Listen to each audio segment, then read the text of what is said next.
तो देखिए, उत्तर प्रदेश में अपराधियों के बाद अब भूमाफियाओं की उल्टी गिनती शुरू हो गई है। जहां उत्तर प्रदेश सरकार ने भूमि माफिया एंटी सेल बनाया है, इसके बाद अब भूमाफियाओं पर बड़े एक्शन की तैयारी चल रही है। एक तरफ देखिए एक्शन की तैयारी, तो दूसरी तरफ विपक्ष इसी पर अपनी राजनीतिक रोटियां भी सेक रहा है। एक रिपोर्ट दिखाते हैं आप सबको।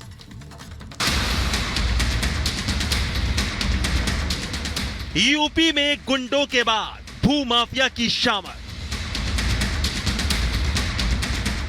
जमीन कब्जाने वालों पर योगी सख्त। योगी ने बनाया एंटी लैंड माफिया सेल। बाबा के बुलडोजर की अब भूमाफिया पर नजर। यूपी में आपराधिक गतिविधियों में शामिल नामी बदमाशों और गुंडों पर शिकंजा कसने के बाद अब योगी सरकार भूमाफिया सिंडिकेट की कमर तोड़ेगी। यूपी में भूमाफिया अब थर-थर कांपेंगे। योगी सरकार ने जमीन कब्जाने वालों के खिलाफ एक बड़ा और सख्त फैसला ले लिया है। योगी सरकार ने एंटी लैंड माफिया सेल का गठन कर दिया है। दरअसल एंटी लैंड माफिया सेल के गठन का मकसद साफ है। एंटी भूमाफिया सेल जमीन कब्जाने वालों की पहचान करेगा। सेल लैंड माफिया पर सीधी कार्रवाई करेगा। गुंडा और गैंगस्टर एक्ट के तहत कार्रवाई की जाएगी। सभी थानों और पोर्टल से जमीन पर कब्जों के मामलों की जानकारी ली जाएगी। भूमाफिया के खिलाफ हुई कार्रवाई को पोर्टल पर अपडेट किया जाएगा ताकि पता चले कि कौन से भूमाफिया पर एक्शन हुआ या नहीं। योगी आदित्यनाथ जी की सरकार आई है, लगातार भूमाफियाओं पर कार्रवाई हुई है। हजारों हेक्टेयर जमीन, कीमती जमीन उनके कब्जे से खाली कराई गई और अब इनके खिलाफ एक्शन और बड़े पैमाने पर चल रहा है। माननीय मुख्यमंत्री जी ने स्पष्ट किया है कि किसी भी तरह की अवैध कब्जा किसी भी जमीन पर बर्दाश्त नहीं किया जाएगा और जो लोग भी इनको संरक्षण देने का काम करेंगे उनके खिलाफ सख्त से सख्त कार्रवाई होगी।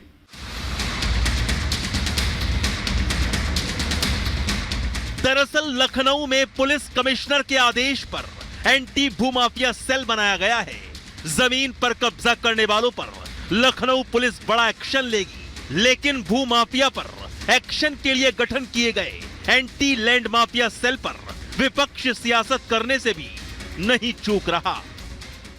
योगी सरकार यदि किसी भी आपराधिक छवि के व्यक्ति के खिलाफ कार्रवाई करती है तो समाजवादी पार्टी ऐसी कार्रवाई का स्वागत करेगी, किंतु हम ये अपेक्षा करते हैं कि जो भी कार्रवाई होगी वो निष्पक्ष रूप से होगी और यदि कोई सत्ता पक्ष से भी जुड़ा है तो उसके खिलाफ भी वही कार्रवाई होनी चाहिए। भूमाफिया लगातार कब्जा कर रहे हैं, सरकार बुलडोजर की बात करती है। आखिर उत्तर प्रदेश की जनता के जो भय है, आज नकल माफिया से लेकर जिस तरीके से पेपर लीक हुआ है, ये किसकी जिम्मेदारी है और किसकी जवाबदेही है? उत्तर प्रदेश कांग्रेस की मांग करती है कि सरकार को बताना चाहिए। यूपी में मुख्यमंत्री योगी एक एक कर माफिया को मिट्टी में मिलाते जा रहे हैं और अब योगी के रडार पर जहां नकल माफिया हैं, तो वहीं दूसरी तरफ भू माफिया भी हैं। और ये साफ है कि जिन सरकारों में इन नकल और भू माफियाओं ने अपना सर उठाया, उनके सामने जब इन माफिया का योगी सरकार इलाज करेगी तो हमदर्द को दर्द होना तो मुमकिन है। Bureau report, Republic Bharat. और देखिए, आज प्रधानमंत्री नरेंद्र मोदी सहकारी क्षेत्र को बड़ा तोहफा देने वाले हैं। इसके अलावा विकसित भारत, विकसित छत्तीसगढ़ के कार्यक्रम को भी वीडियो कॉन्फ्रेंसिंग के जरिए संबोधित करेंगे। 1 मिनट की पूरी रिपोर्ट दिखाते हैं आप सबको।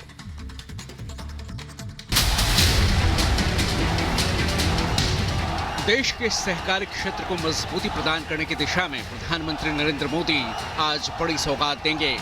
पीएम मोदी दिल्ली के भारत मंडपम से सहकारी क्षेत्र में विश्व की सबसे बड़ी अनाज भंडारण योजना की पायलट परियोजना का उद्घाटन करेंगे।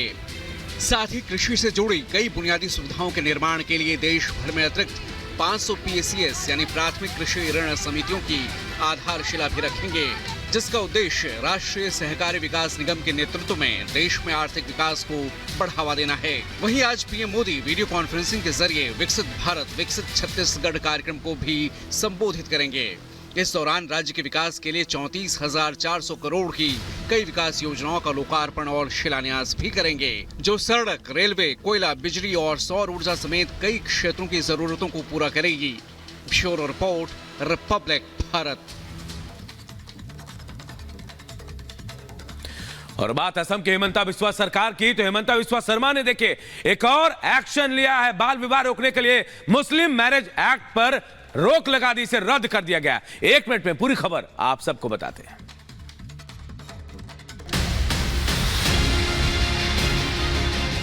असम की हिमंता सरकार ने राज्य में बाल विवाह को रोकने के लिए बड़ा फैसला लिया है। राज्य में समान नागरिक संहिता लागू करने की दिशा में बड़ा कदम उठाते हुए मुस्लिम विवाह और तलाक पंजीकरण अधिनियम 1935 को रद्द कर दिया गया है। बता दें कि यह फैसला हिमंता बिस्वा शर्मा की अध्यक्षता में कैबिनेट की बैठक में लिया गया, जिसके बाद अब राज्य में सभी शादियां विशेष विवाह अधिनियम के तहत ही की जाएंगी। साथ ही कैबिनेट की बैठक में मुस्लिम विवाह और तलाक अधिनियम के मामलों से जुड़े 94 लोगों को 2 लाख रुपए मुआवजा दिए जाने का फैसला लिया गया है। बता दें कि असम सरकार का यह फैसला उत्तराखंड में समान नागरिक संहिता कानून के पारित होने के बाद 3 हफ्ते से भी कम समय के बाद आया है। सरकार के इस फैसले को राज्य में बाल विवाह को रोकने की दिशा में बड़ा कदम माना जा रहा है। Bureau report, Republic Bharat.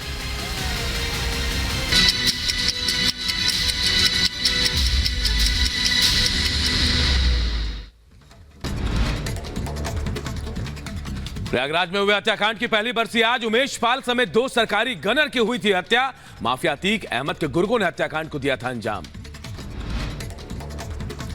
Mafia Atiq Ahmad के गैंग पर कार्रवाई को लेकर उमेश पाल की पत्नी ने सरकार का धन्यवाद किया, कहा अभी भी कुछ कातिल हैं बाहर।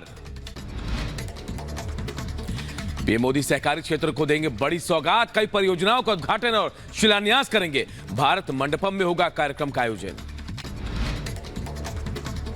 प्रधानमंत्री सहकारी क्षेत्र में विश्व की सबसे बड़ी अनाज भंडारण योजना की पायलट परियोजना का करेंगे उद्घाटन।